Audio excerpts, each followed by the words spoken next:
Graças a Deus, queridas irmãs, queridos irmãos, aqui estamos com os temas da doutrina, extraídos do Livro dos Espíritos, para o nosso conforto, para as nossas reflexões, em virtude da potencialidade espiritual que esses temas nos trazem.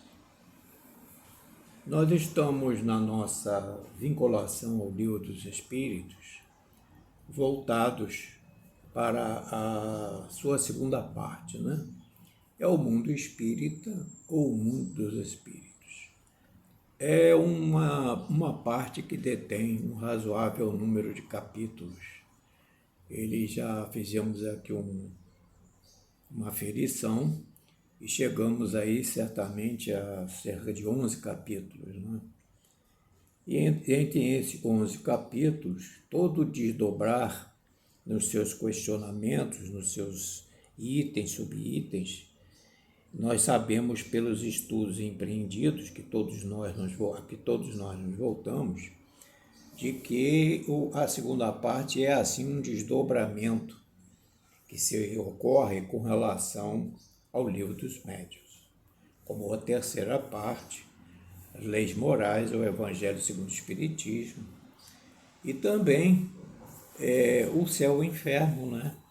Que é também um desdobramento daquela parte do livro aqui, da parte do Livro dos Espíritos, que nos fala das recompensas, da nossa trajetória, dos nossos atos, das nossas, digamos assim, experiências, no sentido de nós purgarmos e expurgarmos as nossas experiências negativas.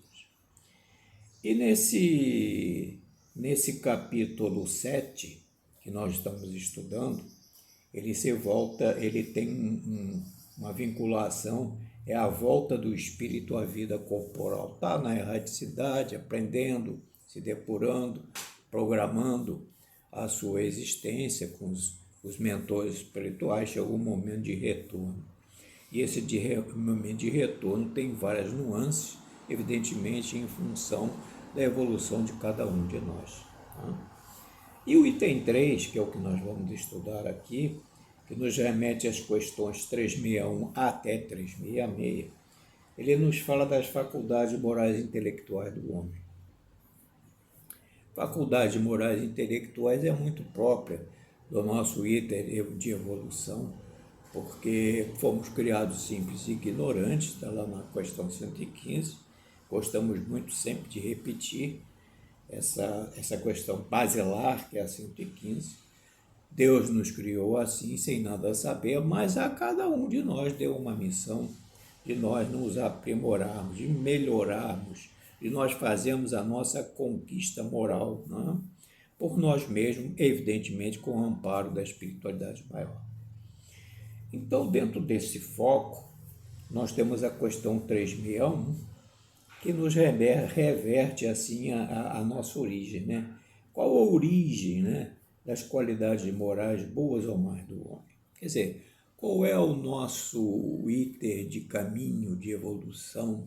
Quais são as nossas conquistas, né? E qual a origem? De onde é que nascem essas qualidades morais boas ou mais que nós desenvolvemos? Todos nós temos a nossa mediação, né? Coisas boas, coisas ruins, invariavelmente mais coisas ruins do que coisas boas. Mas há sempre um conteúdo moral aí latente em nós para ser lapidado. Então essa é a pergunta que Kardec faz. Qual a origem das qualidades morais boas ou mais do homem? E os espíritos respondem. São as do espírito nele encarnado. Quanto mais puro é esse espírito, tanto mais propenso ao bem é o homem. E é verdade, né? São próprias de cada um de nós. Quando nós voltamos ao corpo físico, nós trazemos não só as nossas mazelas, como também as conquistas que fizemos. Podem ser diminutas, mas elas existem. Nenhum de nós vive ao léu sem nenhum objetivo. Há dentro de nós, não digo um impulso, mas algo latente, como se fosse uma semente divina, herança, onipresença da divindade em nós, e que isso está dentro de nós, que nós precisamos trabalhar, lapidar, fazer com que ela vá se desenvolvendo e vá superando as nossas mazelas que também adquirimos no curso das nossas existências. Então, há essa gangorra e o seu ponto de equilíbrio em que cada um de nós vai lutando para nos tornarmos melhores. Kardec insiste na questão e coloca lá a sua letrazinha A, dizendo o seguinte: seguir-se-á daí que o homem de bem é a encarnação de um bom espírito, e o homem vicioso é de um espírito mau. Os espíritos concordam, mas eles fazem um adendo. Dizem antes que o homem vicioso é a encarnação de um espírito imperfeito. Exatamente. Pois, em sentido contrário, poderias fazer crer, supor, admitir que na existência de espíritos sempre maus, aqui chamar demônio. Quer dizer, não há essa qualificação de espíritos viciosos, porque Deus nos faz simples e ignorantes. Nós é que vamos caminhando, ou em desvio de função, ou nos roteiros corretos, buscando dentro de nós essa lapidação, esse desenvolvimento moral que se exterioriza de dentro de nós. A questão 362 vincula a seguinte questionamento que Kardec faz. Qual o caráter dos indivíduos em que encarnam espíritos desacisados e levianos? Desacisados são aqueles espíritos sem juízo, São aqueles espíritos, algo meio fora da normalidade, meio algo como se fossem assim, estanques, fora da realidade, E aí os espíritos dizem que o caráter desses indivíduos, eles são estúrdios, ou seja, extravagantes, maliciosos e, não raro, criaturas malfazejas, ou seja, maléficas, amigas de fazer o mal, desculpa. Isso é um retrato da posição em que cada um de nós vai vertendo os seus caminhos, vai fazendo a sua caminhada para a melhoria interior. Na verdade, todos nós temos o nosso livre-arbítrio. Nosso livre-arbítrio está um pouco mais adiante aqui, está lá pelas questões 780, aqui mesmo do Livro dos Espíritos. Em função das nossas decisões, invariavelmente elas não são as decisões corretas. Nós nos voltamos muito para o orgulho, o egoísmo, a materialidade, prepotência, aquela síndrome de ter, de poder, de mandar. Tudo isso faz parte do mundo em que vivemos. E o mundo em que vivemos tem essa classificação. Por quê? Porque nós assim o classificamos. É a nossa postura, é o nosso caminhar. E por isso, a misericórdia divina nos dota de todos os recursos para que as leis divinas, as leis do Pai, efetivamente sejam imutáveis como de fato são. Tem que ser obedecido, e não nós murmurando, reclamando, A gente pode ver isso na questão 100 do próprio Livro dos Espíritos, que dá as escalas dos Espíritos, que o nosso caminhar ainda é muito lento, muito gradual. Nós ainda estamos muito presos à nossa origem. Há uma questão aqui muito interessante também no Livro dos Espíritos, com relação à encarnação dos espíritos em outros mundos, em que os espíritos nos alertam para isso. Nós estamos numa fase, evidentemente, de alento, de estímulo, de progresso. Deus coloca as portas que se abrem para a nossa evolução, mas nós estamos amarrados ainda aos problemas do passado e também do presente, aquelas que estão assim vibrando, sintonizadas com a nossa situação atual presente, para que nós busquemos os recursos necessários em nós, auxiliados pela misericórdia divina, pelo Espírito protetor, pelos nossos amigos espirituais, pelos espíritos afins, aqueles em que os verdadeiros elos da fraternidade se mantêm ao longo das nossas existências. É a lei da reciprocidade, um estendendo a mão àquele que ainda está na retaguarda. Isso é muito lindo.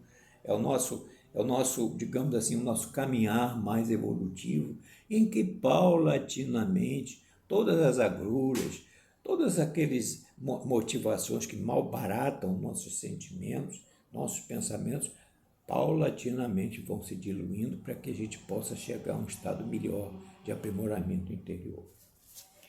A questão 363 tem também o seguinte significado.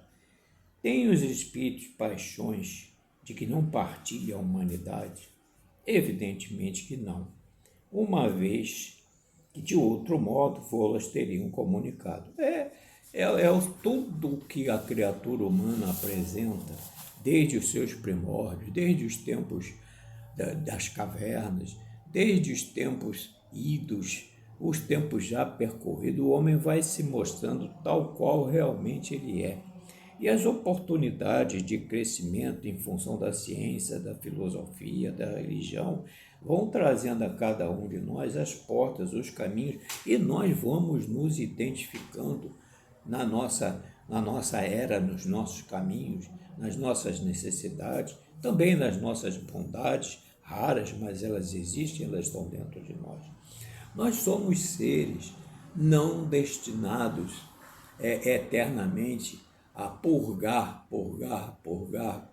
Não, nós temos os nossos momentos de reflexão, amigos espirituais, aqueles que através da família consanguínea, a misericórdia divina permite que se juntem, que se unam, que se conheçam, que possam fazer aquela filtragem de sentimentos mais nobres, mais dignos. Isso nós vamos aprendendo nas nossas reflexões, através da nossa vida de relação. Com relação ao homem, 3 fases muito distintas.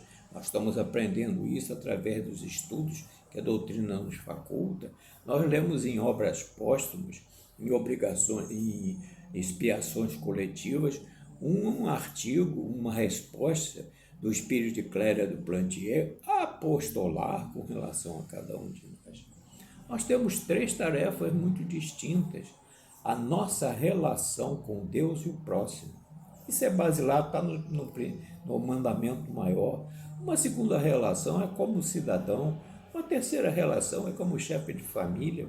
Nós podemos ser vitoriosos ou derrotados em tal ou qual situação, mas é uma fase de um processo que nós vamos trilhando nesses 3 fatores aí, nos equilibrando, nos ajustando à nossa realidade de espíritos individuais, de espíritos com a sua razão, de espíritos com seu sentimento, que vão sendo aprimorados a cada processo de retorno à experiência física, e os estágios também na espiritualidade, na erraticidade, que Kardec colocou no Livro dos Espíritos, e essa erraticidade foi tomada como um termo padrão para as almas ainda vinculadas à Terra, que estão na espiritualidade, na erraticidade, aprendendo para novas incursões, novos voos ascensionais. Esse é o nosso objetivo, né? O 364 nos traz também uma indagação importante. O mesmo Espírito dá ao homem as qualidades morais e as da inteligência, que os Espíritos dizem que certamente. E isso em virtude do grau de adiantamento a que se haja elevado. O homem não tem 2 espíritos, realmente. O homem é ele, na sua trajetória, acabamos de fazer essas simples observações que lemos e traduzimos e procuramos captar, né? E entrosados nessa reflexão, procuramos nos doar uns aos outros, nos ajudarmos uns aos outros. Nós estamos aqui falando com um mero instrumento, mero alto-falante. Quem está ouvindo, quem está refletindo, está vibrando, nós somos antenas psíquicas, irradiamos, e os pensamentos, os estudos, todas essas perspectivas que nós trazemos aqui no nosso dia a dia, na nossa vida de relação, nós estamos projetando. Sabemos que a espiritualidade maior, nos planos terrenos como os nossos, que é de provas e expiações, aproveitam todas as oportunidades vigentes para que haja um todo.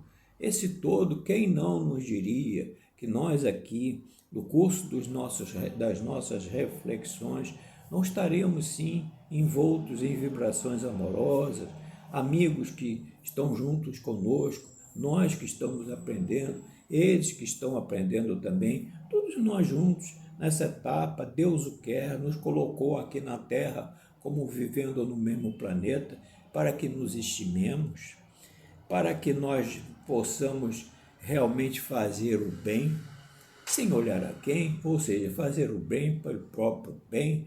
Estamos juntos, não sem razão, para que possamos nos conhecer, afastar as revoluções, as barbáries, os morticínios, fazer com que o espírito vibre na sua luz divina.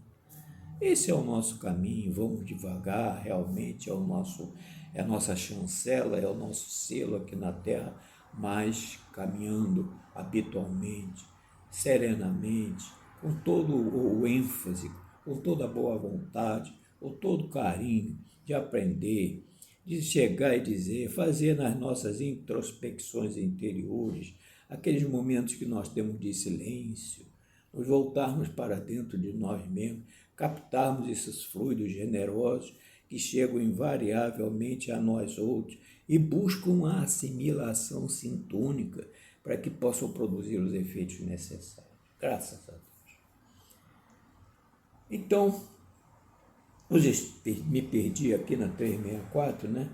É que o mesmo Espírito dá ao homem as qualidades morais da inteligência, ele diz certamente, e isso em virtude do grau de adiantamento a que se haja levado. O homem não tem dois espíritos, o homem tem um espírito só, trabalhando por si mesmo para evoluir, e ao trabalhar por si mesmo para evoluir, ele vê os que estão na retaguarda em função da lei de reciprocidade, estende as mãos para ajudar aqueles que estão lá atrás. Todas as obras espíritas que nós lemos, de André Luiz, de Filomeno, Ivone Pereira, Zilda Gama, todas indistintamente trazem essa marca progressiva. As expedições de socorro no plano espiritual, os grupos socorristas, tudo é um processo digamos assim, de evolução, de impulso, digamos assim, daquela alavanca de progresso espiritual que cada um de nós vai depurando paulatinamente, sentindo esses efeitos, e esses efeitos são aqueles efeitos do bem, o homem de bem, como foi dito aqui há pouco. A questão 365 encerra aqui uma questão um pouco longa, mas vamos ler bem devagar para que a gente possa compreender e raciocinar e refletir juntos. Por que é que alguns homens muito inteligentes, olha, essa pergunta é profunda, por que é que alguns homens muito inteligentes, fato que indica, são inteligentes, fato que indica acharem-se encarnados neles espíritos superiores, a inteligência progredindo, fato que indica acharem-se encarnados neles espíritos superiores. Superiores, vamos dizer, na inteligência, né? São ao mesmo tempo profundamente viciosos. Olha aqui, isso é, digamos assim, dentro daquela margem de 100%, não seria aí uma margem aí de, a maioria dos casos, daqueles espíritos que vão evoluir, e a gente evolui em inteligência e em moral. É importante, nós evoluímos em inteligência e moral. Querem um exemplo? Outro dia eu estava pensando sobre ele. O Nefando, século XIII da era medieval. Quantas chacinas, quantos assassinatos, quantas torturas, quanta maledicência, quantos corpos foram esmagados naquelas rodas de construção do corpo físico. O homem caminhou. No século XIII, até o final do século XVIII, início do século XIX, como o homem ha malgrado todos os seus, digamos assim, não bons instintos, como o homem evoluiu.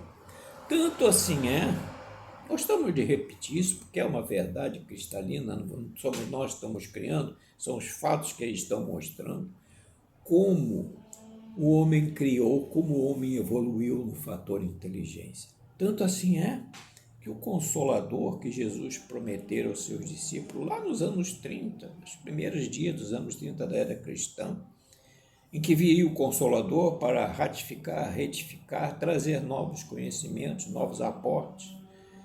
Século XIX, quem encarna? Allan Kardec, discípulo do mestre lá dos tempos do cristianismo. Então, Allan Kardec reencarnou num momento, numa época, no início do século XIX, para fazer especificamente a codificação do Espiritismo. O Espiritismo, em todo o seu contexto, são as verdades inconcussas universais, digamos assim, dentro do controle universal do ensino dos Espíritos. Até aquele momento do controle universal, essas verdades eram latentes. Precisavam vir a cada um de nós em função do nosso raciocínio, da nossa interior. Então o homem cresceu, independente de todos os crimes nefandos que praticou, que nós praticamos no passado, estamos chegando aqui. E aí, com esse crescimento da inteligência, a moral, que não cresce tão proporcionalmente, mas ela vai vindo na sua dimensão, na sua proporção, vai se equilibrando a ponto de Kardec, lá na 780, indagar os espíritos. Mas como é que a evolução moral precisa da inteligência? E os espíritos dizem, quanto mais inteligente for o homem, mais a moral se aproxima de uma realidade para identificar o que é o bem e o que é o mal. E o seu livre-arbítrio aí está. Ele só cai por sua vontade própria. Por quê? Porque ele não mensurou, dentro do seu livre-arbítrio, do seu decisório, não mensurou que tal caminho, ele fechou os olhos e foi por um caminho desarticulado, mal baratado, quando ele tinha aversão do caminho melhor. Então esse é o nosso processo de crescimento, é o nosso processo evolutivo. Um dia, diz Kardec, lá em Obras Póstumas, haverá o governo da aristocracia moral cristã, inteligência e raciocínio justapostas crescendo para o Pai, aproximando-se dele. Então os espíritos aqui, revendo aqui a questão, por que é que alguns homens muito inteligentes, fato que indica acharem-se encarnados de espíritos superiores, são ao mesmo tempo profundamente viciosos? Responde os espíritos. É que não são ainda bastante puros os espíritos encarnados nesses homens. Resta a herança atávica lá do passado e aquelas outras conquistadas até mesmo na presente encarnação. Encarnado nesses homens, então, e por isso, cedem à influência de outros espíritos mais imperfeitos. É o problema da sintonia, assimilação sintônica, né? É assim, nós somos assim, como diz Filomeno numa das suas obras, há um efeito bumerangue em cada um de nós. Nós, antenas psíquicas que somos, nós projetamos. O que é a ideia? Está lá nos domínios da mediunidade, né? Lá nas explicações de aula. O que a ideia é? A ideia é um ser organizado pelo Espírito. O pensamento da forma e a vontade imprime movimento e direção. É postular isso aí. Quando cada um de nós pensa, pensamento é tudo. Está lá em Albério, no início, nos domínios da mediunidade. Nós projetamos, nós irradiamos. Há um efeito bumerangue. Conforme a natureza desse pensamento, seja ele bom ou mau, o efeito bumerangue é que Você pensa e você atrai. Por que você atrai? Porque você vai encontrar pensamentos sintonizados com a sua forma de pensar, boa ou ruim, ótimo ou péssimo. Então você capta, recebe da lei da ação e de reação o que você modulou, você projetou, o que você irradiou. E é por isso que nós estamos engajados nessa grande luta para que o espírito imortal cresça em nós, através de pensamentos, sentimentos mais ajustados, mais iluminados, mais concernentes à realidade do espírito. E qual é ela? Está lá no 115. Filhos de Deus, herdeiros da herança divina. Temos em nós uma onipresença divina que está em tudo. Então, nós estamos nas nossas existências sucessivas, purgando, expurgando, aprendendo, consolidando e não ficando somente no empirismo, no abstrato, no estudo. Inúmeros são, disso temos testemunha das reuniões mediúnicas, de inúmeros irmãos que se dedicaram à doutrina espírita, e quantos dela desertaram porque tomaram outros caminhos. Aqueles caminhos que não eram os devidos. Ficaram apenas no estudo. E o que fez? Se Jesus não tivesse concretizado as suas máximas morais, teria sido uma peregrinação inútil. Mas o mestre que veio na sua divina peregrinação, lá no seio árido da Palestina, lá na Galileia, tão distante dos nossos corações, trouxe as suas máximas morais e ele as executou, orientando, dignificando, mostrando os caminhos veros e cumprindo e executando. Nós somos enfermos do corpo e da alma, porque ainda não sabemos nos curar, e Jesus nos curava, e ao olhar para nós, a sua superioridade espiritual era de tal raiz, de tal forma, que ele via o que se passava dentro de nós. E quando ele dizia, a tua fé te causou, vai e não peques mais, ou seja, não voltes a lesar o seu perispírito, estava ele aí na sua dignidade espiritual. Chegamos então à questão 366, cujas questões relacionadas também são muito profundas. A 366 se refere às seguintes conclusões aqui, interrogações, melhor dito. O que se deve pensar da opinião dos que pretendem que as diferentes faculdades intelectuais e morais do homem, faculdades que nós estamos estudando, intelectuais e morais do homem, resultam da encarnação nele, ou seja, no próprio homem, de outros tantos espíritos diferentes entre si, cada um com sua aptidão especial. Quer dizer, nós estamos saindo aqui, era o que existia antes na ciência, nós estamos saindo aqui de uma situação do ser individual, com os seus caminhos, com as suas necessidades de progresso e de evolução. Mas a tese, era uma tese até então vigente, e Kardec vai emitir uma nota sobre isso, nós vamos ler rapidamente.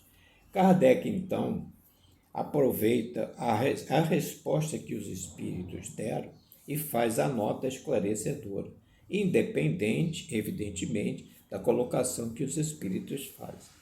Então, repetindo a questão, que se deve pensar da opinião dos que pretendem que as diferentes faculdades intelectuais e morais do homem resultam da encarnação nele, ou seja, do próprio homem, de outros tantos espíritos, ou seja, vários espíritos falando, agindo, etc., no próprio homem, num corpo só, cada um com a sua aptidão. o seu aptidão especial. Dizem os espíritos, refletindo, conhecereis que é absurda. Para progredir, dizem os espíritos, o espírito tem que ter todas as aptidões e dotado de uma vontade única. Ele é um ser individual, ele não é um ser pluro, ele não é um polvo de 1000 tentáculos. Se fosse uma amálgama, ou seja, amálgama é uma natureza de espírito, um grupo, uma reunião de espíritos nele vinculado. Se fosse uma amálgama de espíritos, essa vontade única não existiria. E ele careceria de individualidade, que, por sua morte, todos aqueles espíritos formariam um bando de pássaros escapados da gaiola.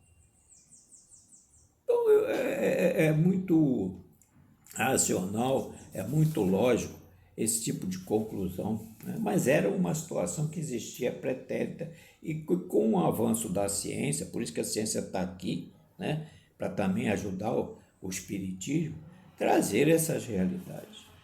O homem se queixa, a miúde, de não compreender certas coisas, dizem os espíritos, né? E, no entanto, curioso é ver-se como multiplica as dificuldades quando está a seu alcance explicações muito simples e naturais. Estão na natureza, é próprio da natureza. Ainda nessa hipótese, tomam o efeito pela causa. Fazem com relação à criatura humana o que com relação a Deus faziam os pagãos, que acreditavam em tantos deuses quantos eram os fenômenos no universo. Está aí. Acreditavam em quantos deuses quanto eram os fenômenos existentes no universo. Se bem que as pessoas sensatas, que com eles coexistentes, apenas viam tais fenômenos, efeitos, provindos de uma causa única, Deus. Kardec faz uma nota. O mundo físico e o mundo moral nos oferecem a esse respeito vários pontos semelhantes. Enquanto se detiveram na aparência dos fenômenos, os cientistas acreditavam fosse múltipla a matéria. Os cientistas lá do passado, mas tudo evolui. A gente evolui em moral e inteligência, acabamos de refletir sobre isso, né? Então, enquanto se detiverem na aparência dos fenômenos, os cientistas acreditavam que fosse múltipla a matéria. Hoje, entende-se ser bem possível que tão variados fenômenos consistam apenas em manifestações da matéria elementar única. Quer dizer, o espírito é a sua individual, a sua vontade é única. A matéria elementar é única. As diversas faculdades são manifestações de uma mesma causa, que é a alma. O que é a alma? Está lá no 134 do Livro dos Espíritos. O espírito encarnado. O que era o espírito antes de encarnar? Era espírito, estava na erraticidade aprendendo. Quando ele está encarnado no corpo físico, ele é chamado de alma.